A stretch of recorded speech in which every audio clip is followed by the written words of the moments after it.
Bonjour et bienvenue dans le nouveau vlog. Aujourd'hui on est à Nice, on va rencontrer Audax Fitness alias Vincent Valenzi pour un vlog de ouf. C'est parti, go!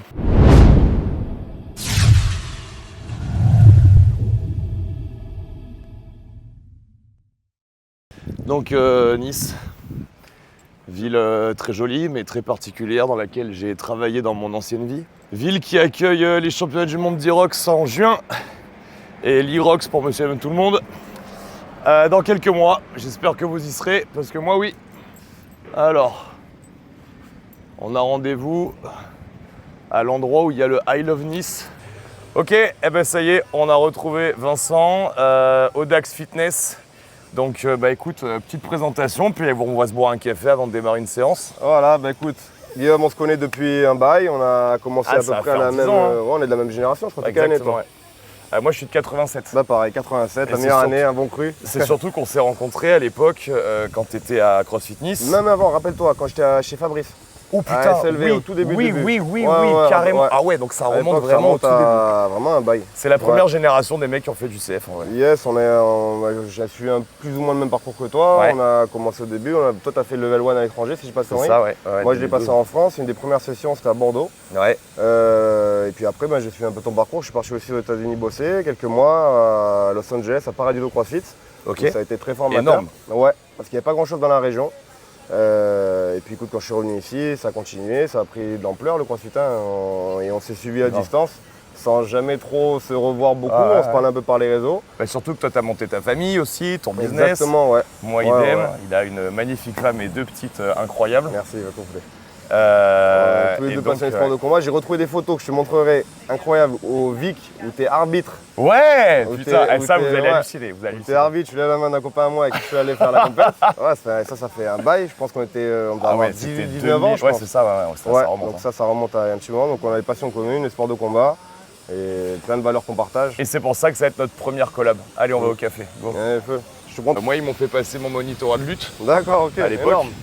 Je suis allé à la finale du VIC à Paris, à Grigny. Ouais. Il y avait, la finale, c'était un collègue à moi, Samuel Monin, contre l'autre qui part sur Parisi. Ouais, ce mec, bien sûr. Et voilà, pareil, tu as connu la première génération du MMA. Moi, par exemple, j'ai passé mon monitorat de la Commission nationale de MMA, c'est Bertrand Amoussou et Fernand Lopez qui me l'ont fait passer. À l'époque, pareil, on était avec Joe et toute l'équipe de Vivacité. Même Shadow Ludo, maintenant que vous voyez sur tous les gens qui s'intéressent au MMA, vous avez un arbitre dans toutes les organisations, que ce soit l'UFC, le PFL, etc. Quand c'est à Paris, vous avez Shadow Ludo qui est toujours soit en arbitre dans la cage, soit dans le corner, dans les coins. Et ce mec-là, c'est pareil, il a fait partie des gens qui nous ont fait passer nos monitorats de lutte. C'est un des gars que j'ai contacté pour venir, parce que maintenant il a déménagé sur l'aire Montpellier-Rennes. D'accord. Donc quand j'avais repris un petit peu le pied-point, c'est lui que j'avais fait venir 2-3 jours pour me remettre en condition, si tant est que 2-3 jours ça suffise. Et ouais, donc toi, tu as connu, comme moi, le même parcours, la première génération des mecs du MMA. Tu me diras, je suis sûr que je me trompe pas, toi, quand tu étais gamin, tu partageais les cassettes du Pride. C'est ça. Les DVD. Ouais, bien sûr. C'est comme ça et après, au même moment, on a switché sur le CrossFit. Exactement. Et c'est drôle parce que, encore une fois, ça fait longtemps que dans les vlogs, on réfléchit à faire des collabs, etc., comme j'expliquais tout à l'heure. Mais notre colonne vertébrale, c'est à la fois la rigueur, à la fois un message vrai, pas édulcoré en fonction de qui on a en face. Bien sûr. Et c'est vrai que dans notre milieu sportif, je vais être très honnête, j'avais pas envie de faire un podcast. Tout le monde dit ouais, pourquoi je fais pas un podcast où les gens ils interviennent, mais en fait tout le monde le fait. Ça m'intéresse pas qu'on s'installe avec un micro et que tu racontes ta vie, qu'on prenne 3 sujets de société. Ça tout le monde le fait. Donc c'est pas spécialement intéressant. Mais par contre, trouver les bonnes personnes qui partagent à peu près nos valeurs, aller à leur rencontre et avoir des bonnes discussions et se faire pourquoi pas un bon training, ça par contre ça m'intéresse. Ouais, bah c'est top. Et clairement on pouvait pas faire autrement. Tu l'as fait là le dernier Irox? Non, moi le seul que j'ai fait c'est Paris. Ok. J'étais à Paris, c'était nouveau. Ouais. C'est pas vraiment là, on s'est croisés là-bas vite. Ouais, tu t'es d'ailleurs demandé, en pro, je te demandais de m'expliquer comment faire. Tu t'es foutu en pro direct. En pro pour tester, j'ai pas trop compris l'histoire, donc vraiment que tu m'as expliqué l'histoire des tours, il y avait 2 tours 25, tout ça, je suis arrivé un peu comme un touriste. Mais j'ai adoré ça. Ouais. Et j'aime beaucoup, tu sais, je m'étais bim pas mal à sport endurance depuis quelques années. J'ai eu la chance de faire un Ironman, il est chez nous, donc on a le parcours chez nous, donc c'est bien pour préparer. Et du coup, je m'étais dit que ça pourrait être pas mal, c'est un bon compromis. Et en plus, c'est beaucoup moins. Je m'étais mis de côté énormément sur le crossfit, sur l'haltérophilie, des mouvements techniques. Je gardais les épaulés, les soulevés de terre, les squats, tout ça, mais j'avais énormément délaissé les snatchs à cause d'une fissure au dessus épineux. Je suis une blessure que tu dois avoir très souvent.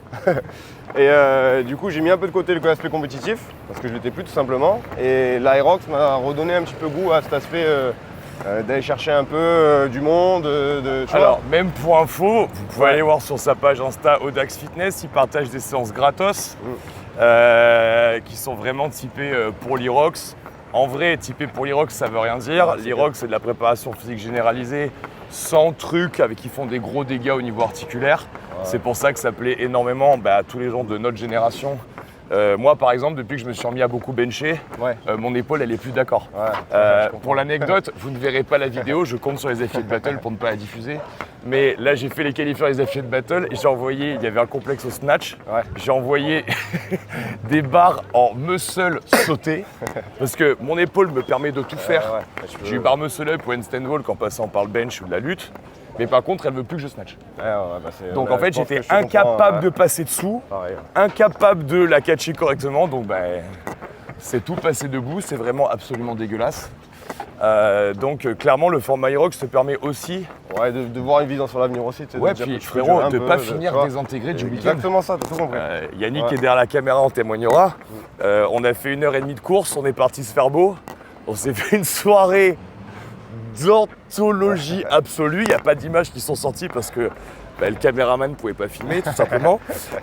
Donc, ça, tu peux pas faire ça sur une compète de CrossFit. Non, c'est mort, où à 18h, tu as fini, il faut que tu ailles mettre tes jambes en presso. Tu ressors derrière, tu as le dos, il est brisé pendant 3 semaines. Moi, la dernière compète que j'ai fait, c'était les affiliates. Ça, je crois que j'en ai jamais parlé. Mais en fait, les amis, il m'a fallu 3 mois pour récupérer mon dos et pour pouvoir squatter correctement. Donc sûrement parce que je suis fragile, on va dire que c'est pour ça, d'accord? Parce que je suis un mec fragile. C'est ma faute, je suis trop fragile. Mais voilà, c'est pour vous expliquer que ce format de compète, en vrai, te permet d'emmener tes clients, par exemple. Exactement, t'as tout compris. Des gens qui n'auraient pas eu les... Bon, pas les couilles, c'est pas forcément le bon mot, mais de se jeter dans une compétition de CrossFit, de préparer pour, et qui du coup, là, peuvent faire la première épreuve. J'ai beaucoup de gens qui ont fait, par exemple, Bordeaux ou qui avaient fait Paris. C'était la première fois qu'ils faisaient une épreuve de leur vie, même un diplôme qu'ils n'avaient jamais fait. Et nous, ça, c'est ce qu'on a vécu. Ce qu'on a vécu avec Dorsaf, qu'il a fait en 2h10 parce qu'elle a un problème de cheville et qu'en fait, elle ne peut pas courir. Mais en fait, c'est la première fois qu'elle s'inscrit à une compète de sa vie. Tu vois, c'est énorme, le chrono, on s'en fout. Elle l'a fini. Après, elle est sortie avec nous. En fait, le lundi, tout le monde était à la salle. Personne n'était plié comme un cartable. Ça, c'est vraiment agréable. Et en plus, ça leur donne un plan sur l'avenir. Ils disent, bon, là, tu fais 2h10, mais la prochaine fois, il va essayer de faire un peu mieux. Et au moins, ils savent à quoi s'attendre. Le CrossFit, c'est ça qui est énorme aussi, c'est imprévisible. Et pour quelqu'un qui est un peu plus flippé des événements, de ne pas savoir ce qu'il attend, ça peut être un peu, ça peut le repousser, tu vois. Non, clairement. Donc non, ce format, il est pas mal, moi, il me plaît. Mais tu peux juste tellement pas te garer, ça n'a aucun sens. Mais l'Aerox, on va faire là-bas, je crois, non? Et le championnat du monde, là, on joue. il cale ça. C'est pareil, le parc des expositions, le parking, il n'est pas du tout en corrélation avec. Il n'y est plus, de toute façon, il n'y est plus. Donc je sais pas où ils vont faire, ils ont payé se garer, ils vont se garer peut-être sous la piscine. On se met là, on est tranquille. Allez, vas-y, parfait. Bon, maintenant qu'on est installé pour le café, est-ce que tu peux nous parler un petit peu de ton parcours? Parce que moi, je me souviens donc, comme on a dit, SMLV. Après CrossFit Nice, maintenant tu as monté ton business. Voilà, en fait, je suis parti. C'est très intéressant. Si tu veux, j'ai eu un peu j'ai ouvert les yeux avec ma paternité. Quand j'ai eu ma fille, c'est tombé. En fait, ma fille est née peut-être 2 mois avant le confinement. T'avais quel âge? J'avais 33, 34. Ouais, j'avais 32. Ok. Pas loin, je crois. Toi, t'as été papa à quel âge, toi? Il va faire 3 ans et demi. Ouais, à peu près, on est pas loin. 36, 32. Ouais, pas loin. Pareil. Donc, quand j'ai eu ma fille, si tu veux, il y a eu le confinement. On se retrouvait un peu à la maison. Bon, moi, j'ai kiffé parce que je m'entraînais, on était en famille. Bref, ça bougeait pas mal. Il n'y a rien eu de trop dramatique, si ce n'est ma vision de ma vie et de ce que je voulais donner dans mon travail. Okay. Si tu veux, j'ai toujours été indépendant depuis le début. Je pense que tu vois de quoi je parle. Sauf que dans le CrossFit, j'ai cherché petit à petit, parce que c'est des schémas que j'avais dans la tête depuis gamin, à avoir une stabilité et j'ai tout fait pour avoir un CDI. Sauf que le CDI, si tu veux, la dynamique n'est plus la même. J'avais plus l'impression de créer quelque chose, mais en fait, si tu veux, je développais quelque chose pour quelqu'un sans forcément, tu sais ce que c'est un coach, hein, tu donnes beaucoup pour la salle, tu fais beaucoup. Et au final, celui qui est…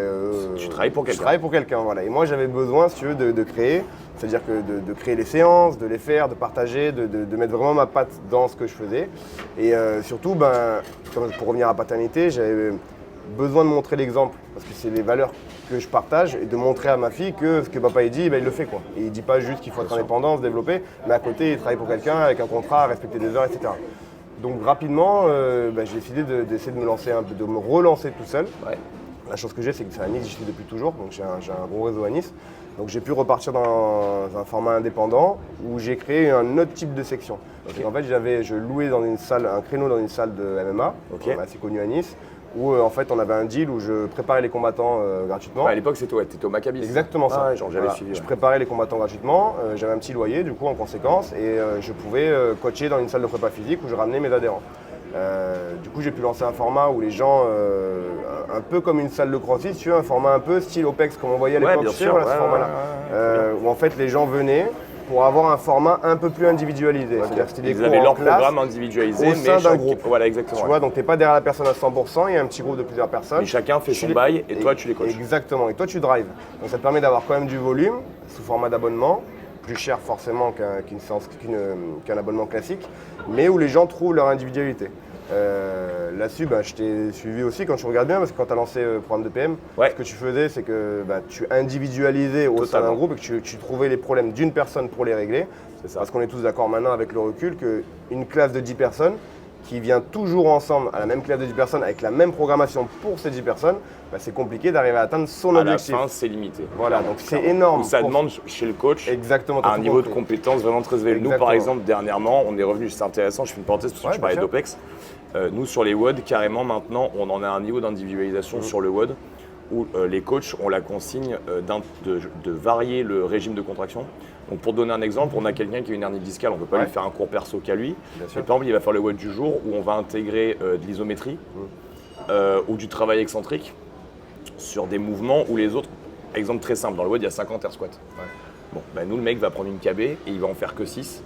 Mais par contre, il va avoir 8 secondes de tempo. C'est ce que faisait OPEX. C'est-à-dire qu'OPEX, la plupart des prog, la plupart des WOD, il n'y a jamais absence de tempo ou absence d'isométrie. C'est aussi ce que faisait Marcus Fillier. Donc je comprends vraiment tout à fait ta démarche. C'est H d'orange. C'est moi. Yes. Merci. Je vais prendre un Perrier aussi en plus. Un Perrier en plus ? Ouais, vu ce que moi, je vais prendre un café en plus, s'il vous plaît. Voilà, allez, c'est parti. On va une tournée. Donc tu as relancé ça, très bien. Voilà, moi c'est quelque chose qui me parlait plus parce que du coup j'avais besoin, si tu veux, d'individualiser un petit peu ce que je faisais tout en gardant un certain volume parce qu'il faut quand même, on va pas se mentir, l'aspect financier il est important donc il faut quand même s'y retrouver comme ça. Les gens s'y retrouvent parce que, si tu veux, ils n'ont pas le même budget que pour du coaching privé. Bien sûr. Mais par contre, ils ont un contenu qui est quand même beaucoup plus poussé que ce qui… C'est du semi-individualisé. Exactement, tu as tout compris. Ouais. Donc ça, je l'ai fait pendant un moment, ça a cartonné parce que j'étais le seul à proposer ça sur Nice. Et en parallèle, j'ai commencé à développer un peu le en ligne. Donc à développer un peu la programmation en ligne. Quand tu as commencé, j'en parlais dans la voiture. Je me souviens, quand tu as commencé, tu étais à 10K. Aujourd'hui, tu es à 26 et des brouettes. C'est ça. Donc ça veut dire que ton travail en ligne, il a vraiment porté ses fruits. C'est de l'organique, c'est-à-dire que ça se voit qu'il n'est pas passé de 10 à 26 en achetant des followers. Ça s'est fait sur 2 ans, si je me trompe pas. On continue. T'as vu, je suis. Ouais, bien, merci. T'as vu, les infos que je donne, je les ai suivies. Donc ça veut dire qu'il a pris 15K en 2 ans. Là où d'autres meufs vont montrer un bout de string et vont prendre 15K en un mois, nous, on est des hommes. Donc on peut se mettre en string, on va pas attirer la clientèle qui va payer. Et donc ça veut dire que par contre, tu as réussi à développer ta communauté par le contenu que tu as donné en ligne. Ça, c'est très fort. Yes, tu as été accompagné ou tu l'as fait solo ? Alors j'ai fait, au début, il y avait un collègue à moi qui me faisait les vidéos, dont on parlait tout à l'heure. Mais après tout ce qui est contenu, diffusion, etc., j'ai toujours tout fait tout seul. Okay. Maintenant, je suis vraiment tout seul, c'est-à-dire que je fais tout seul. Ça prend du temps et j'espère grandir suffisamment pour arriver après à avoir quelqu'un pour… J'aimerais bien. Et je pense que vraiment ce qui m'a fait accélérer, parce qu'il y a un moment où ça ne bougeait plus, ce qui m'a fait accélérer dans un premier temps, c'est d'avoir changé un petit peu de discours. Ok. Je pense qu'il faut parler des choses que tu connais, des choses que tu vis, et le fait d'essayer de parler à des papas, parce que c'est ma nouvelle vie maintenant, je ne peux pas faire semblant. Hein. La vie de papa, c'est pas la même vie, c'est un peu moins guerrier, ça reste guerrier, mais c'est un peu moins violent au niveau de l'entraînement. C'est guerrier dans un autre domaine. C'est guerrier dans un autre domaine, exactement. Donc si tu veux, d'essayer d'aller accrocher des gens qui ont un peu le… Merci. d'aller accrocher des gens qui ont un peu la même victoire, le même ressenti que toi, les mêmes frustrations que tu as pu connaître, et leur expliquer qu'il y a toujours une solution. Bah, je pense que c'est ça qui m'a permis un peu d'élargir un peu mon... Ta communication, j'ai vu dernièrement, elle est passée sur comment accompagner les mecs de notre génération à vivre leur meilleure vie d'athlète. De rester des athlètes. De rester des athlètes, mais en passant dans la trentaine et la quarantaine. Exactement. Et ce qui est vraiment pertinent. C'est trop facile de, tu sais, t'as connu ça, on s'est beaucoup entraîné quand on était jeune. Ouais. On s'est beaucoup entraîné, moi, on a fait n'importe quoi aussi, on est passé par la même génération. Hein.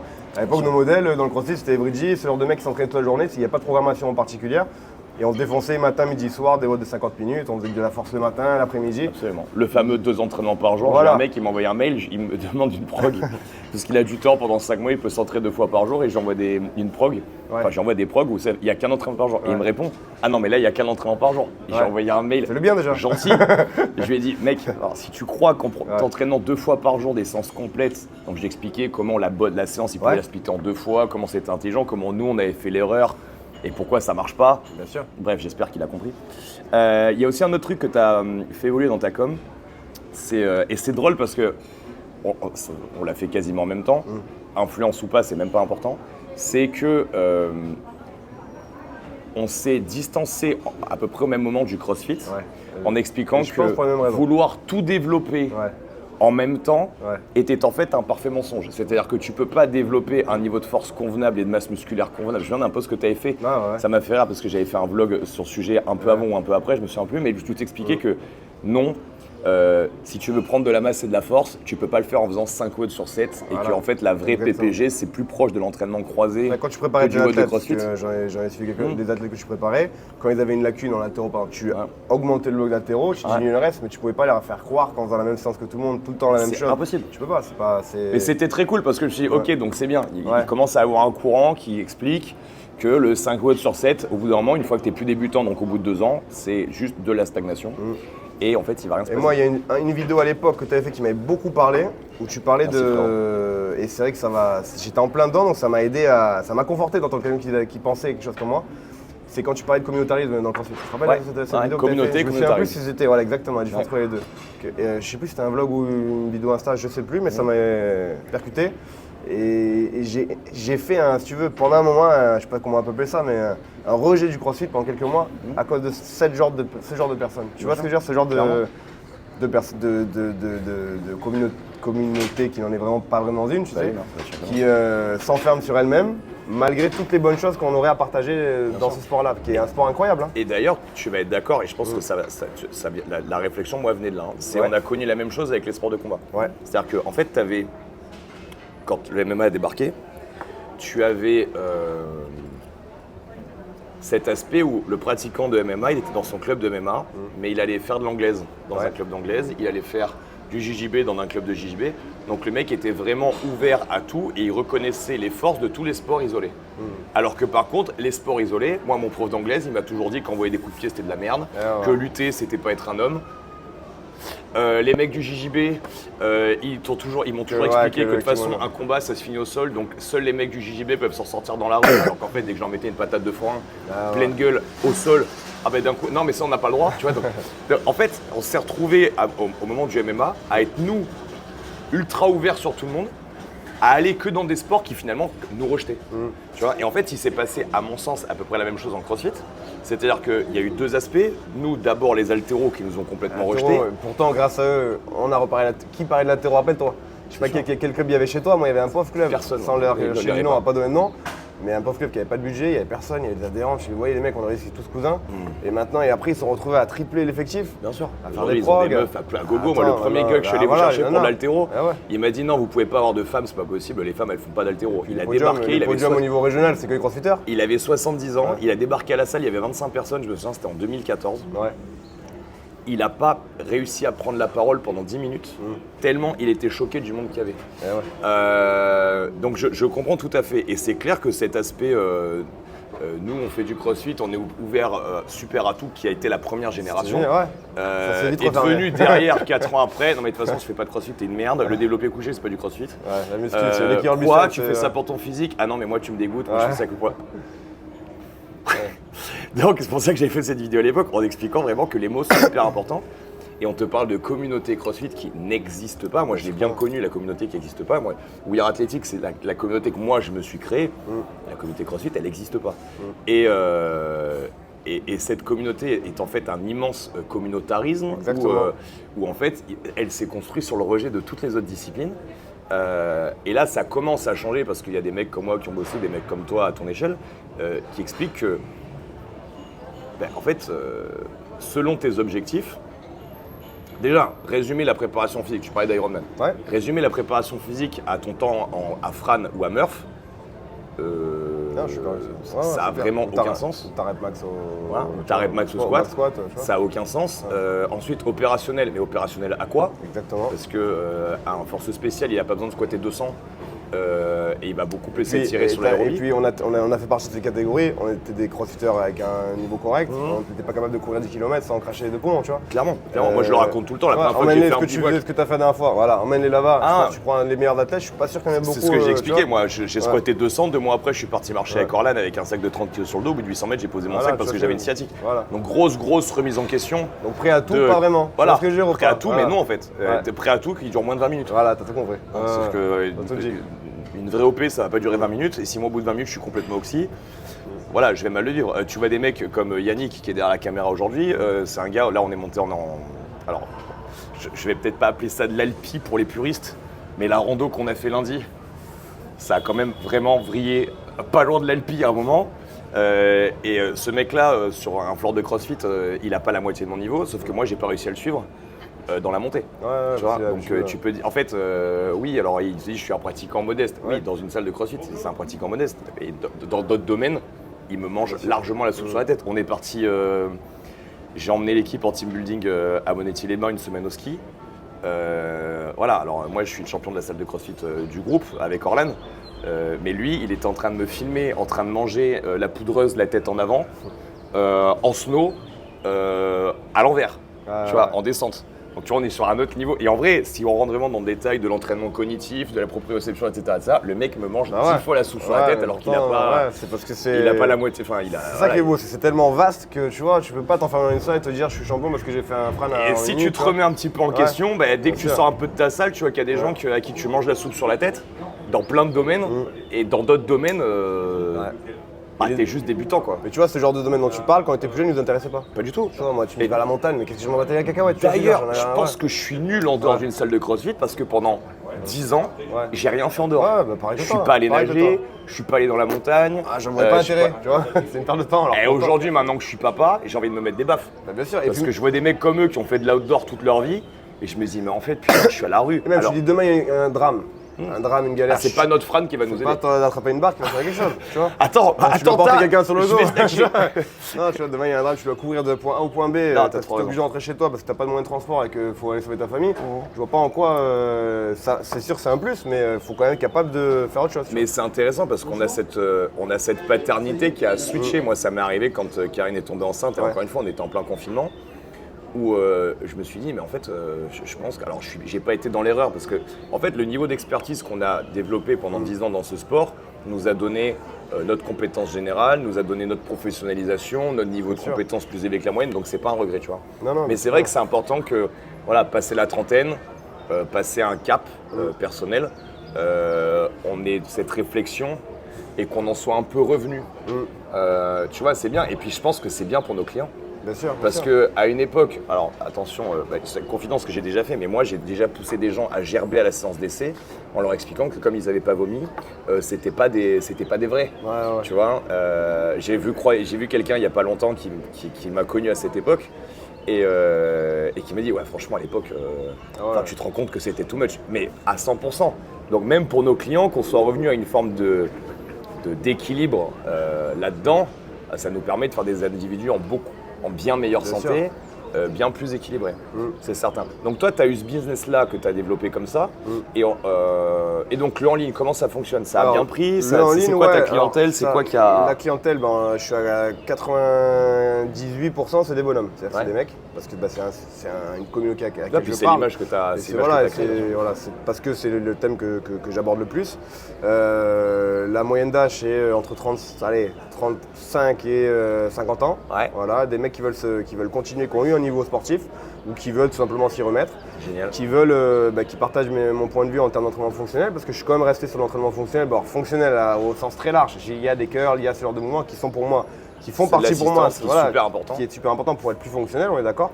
Et du coup qui cherchent à s'entraîner dur mais adapté à leur vie. Parce que le mec qui a un business, qui a un gamin, qui a des choses à gérer à la maison après le travail. Il ne peut pas faire du 7 sur 7 deux fois par jour. Exactement, il n'aura pas forcément 3 heures par jour à dédier à son entraînement tous les jours, ça c'est sûr, on va pas se voiler la face. Tu as publié des super transformations physiques de tes clients aussi. Ça, c'est vraiment, ça parle vraiment. Quoi. Parce que si tu veux, c'est des bonhommes qui ont rien de spécial, qui n'ont jamais commencé le sport tard. C'est des mecs en fait qui ont juste besoin de prendre confiance en eux. Tu vois, de te rendre compte que en mangeant un peu mieux, en s'entraînant un peu bien, on arrive à bouger. Parce que souvent, le gros problème, l'avantage des réseaux, c'est que pour moi, c'est qu'il y a beaucoup. Rappelle-toi à l'époque, quand on cherchait des informations sur la prépa physique en MMA par exemple, on tapait sur YouTube, quand ça commençait YouTube. T'avais des pauvres vidéos de mecs aux États-Unis, au Brésil, Chancher, je sais pas te rappeler ce genre de mecs là, qui faisaient des trucs de barbares. Moi je dis putain, faut que je fasse pareil que lui, comment je vais arriver, tu vois. Donc ils mettaient un masque sur la bouteille, génial, on va se mettre le masque, mettaient le masque, la respiration, ils tiraient une corde à l'envers, je vois ces programmes, alors j'essaie de faire les mêmes circuits que lui, ça menait nulle part, les tendinites au coude. Mais c'est le seul truc que j'avais, c'est le seul exemple. Après maintenant il y en a tellement. Et tellement, du coup, il y a eu un moment donné où c'était pas trop mal, et maintenant il y en a tellement que c'est devenu la surenchère du n'importe quoi. Je fais un post hier où tu vois une vidéo connue où tu vois, il y a 3 blacks énormes, plein d'huile sur des tapis, ils courent, on leur jette des ballons, ils renvoient les ballons, il y en a un autre derrière en arbre droit, on fait un stand push-up, l'autre il a des élastiques. Et en fait ça fait toujours plus. Ça fait des millions et des millions de vues, tu vois. Et en fait les gens se disent, ouais mais en vrai, putain, je suis pas pareil, je suis fatigué, j'aurai jamais le temps de faire comme lui. Ouais, c'est quoi, laisse tomber, j'arriverai jamais, tu vois. Ouais, puis t'as pas la cure de stéroïdes qui va ouais, avec. Exactement, mais sauf qu'il faut pas se recul, tu vois. Faut pas mentir. Moi, il y en a plein, ils viennent me voir et disent, putain, ça fait 3 mois que je m'entraîne, je comprends pas, j'ai pas explosé. Ouais, mais il y a explosé, tu vois. Regarde d'où tu pars, d'où tu viens. Et les transformations que tu vois en 2 semaines, elles sont fausses. Tu vois, on va arrêter de se mentir, elles sont fausses. Je vais vous donner une analogie que j'utilise depuis pas longtemps dans mes coachings alimentaires sur les transformations physiques un peu rapides. Je leur explique que ce soit de la prise de masse à base de stéroïdes ou que ce soit de la perte de poids à base de régime cétogène, c'est l'équivalent pour votre système hormonal d'un braquage. Ouais. Donc ça va te faire rire. Je dis voilà, imagine, tu as un collègue, il arrive, il dit voilà, j'ai un plan, ce soir, on va braquer un endroit, on prend 500 000 chacun. Donc toi, tu es au SMIC, putain, 500 000, c'est pas mal, tu vois. Donc tu te dis, et le mec il dit non mais je t'assure, c'est un coup facile, ça marche à 100%. Donc tu fais le coup. Bon, déjà, tu as 2 solutions. Tu peux te faire prendre sur le moment, ça se passe mal, ou ça peut bien marcher. Sauf qu'une fois que tu as fait le coup, en fait, tu connais pas les conséquences sur le long terme. Parce que tu sais pas si la police elle va venir t'arrêter demain. Tu sais pas si les mecs, tu sais que les mecs à qui que tu as braqué, ils vont te poursuivre et ça peut durer des années. Tu sais pas si un de ces 4, dans 5-6 ans, il y a un des mecs de ton équipe qui se fait choper et qui te balance. Et donc en fait, les conséquences, tu vas les manger, mais tu sais pas quand exactement. Pour moi, la transformation rapide, c'est exactement ce qui se passe. C'est-à-dire que tu as 30 ans, tu veux perdre 30 kilos, t'arrêtes de manger et tu fais un truc à la Oui Nutrition par exemple. T'es trop content, 2 mois après tu vois tes abdos, t'es skinny, tu dis waouh trop bien. Sauf qu'en fait tu l'as braqué ton corps. Et donc déjà quand tu vas remanger correctement, t'as perdu 20, tu reprends 22. Facile, mais c'est surtout que tu vas arriver à 45 balais. Et en fait les conséquences de ton régime de merde d'il y a 10 ans, elles vont arriver comme ça. Dans ta face et puis pleine gueule. Et là tu te retrouves avec des meufs, moi que j'ai dans mes clientes. 42 ans. Pré-ménopause. Et puis avec un mental de poule parce que t'as plus jamais envie de faire un effort constant parce que tu te dis putain j'en ai chié, c'est reparti. Estime de toi, minable, 0, parce qu'en fait t'as fait des efforts de gaga, la récompense que t'as eue, c'est que t'es baisé. Derrière, on t'a donné un menu. Donc toi t'as dit Arbeit Commander, tu suis le menu. Sauf qu'en fait t'as perdu ta compétence à manger correctement. Donc derrière tu allies les résultats que t'as eu au menu. Derrière tu sors du menu, t'as plus les résultats. Trouve du comportement alimentaire. Donc en fait, ce que j'explique aux gens, c'est que très souvent ils viennent parce qu'ils ont fait ça et je leur explique pourquoi ça marche pas. Je dis en fait, tu as fait un braquage. Tu as un système hormonal et tu l'as braqué. Voilà, tu as un système de rémunération financière et tu l'as hacké. Tu étais censé gagner 3000 balles par mois et donc 36 000 l'année. Tu as pris 500 000 en une fois. Sauf que si tu les gagnes pas de manière normale, c'est que tu n'es pas censé les gagner. Donc tu as perdu 20 kilos en 2 mois. T'es super satisfait, comme si tu gagnes 500 000 en 2 jours. T'es super satisfait. Mais par contre, les conséquences, t'as pas mesuré. Et je pense que... Je vais pas dire trop, mais je pense que les gens qui ont fait ce type de braco, 5-6 ans après, tu leur demandes s'ils pouvaient revenir en arrière et pas avoir l'oseille, je pense qu'il y en a quand même une bonne partie qui se disent mais en fait je pensais pas que je perdrais mon sommeil. Ouais, déjà. Je pensais pas que, tu vois, ils ont pas mesuré les conséquences. Tu vois 500 000, tu dis j'y vais. Et en fait, si on t'expliquait ce qui allait se passer derrière, tu dirais ouais, bah, peut-être que je vais retourner travailler. T'as connu les années où la musculation s'est démocratisée. Au début, les salles, c'est quand même assez une petite niche. Après, il y a eu beaucoup de grosses salles. Nous, chez nous, c'était Fitlane. Il y a des grosses chaînes. J'ai connu Fitlane quand je bossais à Cannes, j'étais à Fitlane. Donc, du coup, il y a eu l'émergence du bodybuilding au plus grand nombre, des stéroïdes. On les a vus, les mecs, exploser. Ouais, j'ai connu. Quand t'as du recul, tu les vois exploser. Et maintenant, tu les vois maintenant. La plupart, il y en a sur 100 qui étaient énormes. Ils ressemblent à rien, les mecs. Ils sont dégueux. Tu vois, ils ont fait cure. Maintenant, ils sont stupides. Moi, je connais un mec, j'ai travaillé en sécurité avec un type quand j'étais dans la protection rapprochée. J'ai travaillé avec un mec qui allait se fournir en Italie et qui déversait tout sur les Alpes-Maritimes. Et aujourd'hui, je l'ai revu il n'y a pas longtemps. Moi, je veux pas vieillir comme ça. Voilà, tu vois ce que je veux dire. Je connais les mecs de Toulon aussi. Tu dis putain, il est énorme et tout, mais après tu penses maintenant que t'as du recul. Voilà, quand on avait 25 ans, ces mecs-là, ils étaient des dieux grecs. Ah ouais, bien sûr. Je me dis waouh, incroyable. Et eux, ils ont pas fait une TRT pour garder leurs cheveux et la gaule à 40 ans. Au contraire, ils sont allés vraiment beaucoup trop loin. Et aujourd'hui, ils ont des lèvres comme ça, des mâchoires comme ça, des bites comme ça. Plus de veuches. Mais sur le moment, le mec arrive à l'instant T. Il arrive à ce moment-là, il dit putain, ça fait 2 ans, je vois, il est bien, il a pas de problème de santé, tout ça. Allez, je me jette. C'est pareil pour les.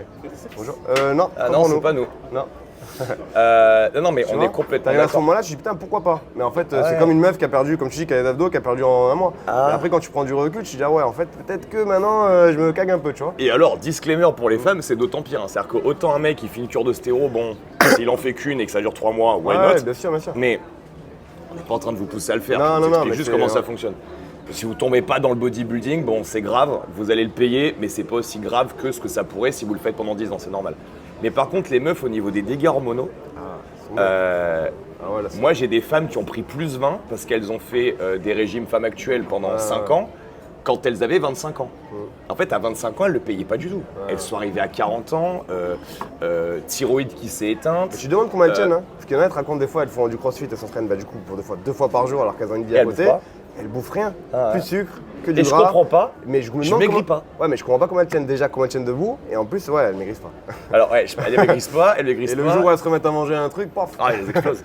Elles explosent. Et ça a été ma hantise au début quand je les refaisais manger. Je leur disais, d'ailleurs, je le fais plus. Je le fais plus parce que c'est pas arrivé. Et je leur disais, tu sais, en réaugmentant de 500-600 calories, il y a peut-être une phase où pendant 2-3 mois, le temps que le métabolisme se relance, tu reprennes 2-3 kilos, faut t'y préparer. Finalement, je l'ai jamais vécu, elles ont jamais repris. Parfait. Mais voilà, ayez cette image du braquage, comme ça vous explique que tout ce que vous gagnez à court terme, il y a des grosses chances que, comme c'est pas dans l'ordre des choses, vous ayez des conséquences.